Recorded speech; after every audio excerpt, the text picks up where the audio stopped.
ते स्वप्न सुद्धा या ठिकाणी पूर्ण मी करणार आहे।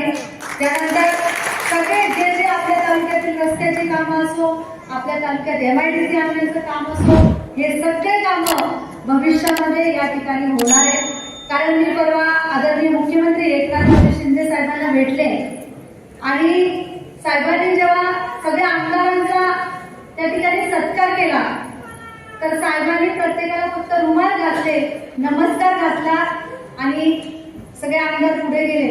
पण जेव्हा मी भाऊ स्टेजवर गेले तेव्हा साहेबांनी माझा उल्लेख केला की संजना तू निवडून येणं हे माझ्यासाठी खूप महत्वाचं होतं आणि तुझ्या तालुक्याला कुठल्याही निधीची कमतरता मी पडू देणार नाही असं शब्द त्या दिवशी साहेबांनी त्या ठिकाणी वापरले।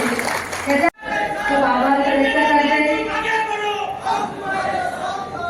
मी खरं म्हटलं आजचा हा कार्यक्रम आयोजित करण्यामागे हेतू होता, कारण तालुक्यातून मला सारखे फोन चालू होते की ताई आभार दौरा कधी करणार, आमच्या गावात कधी येणार, आम्हाला कधी भेटणार।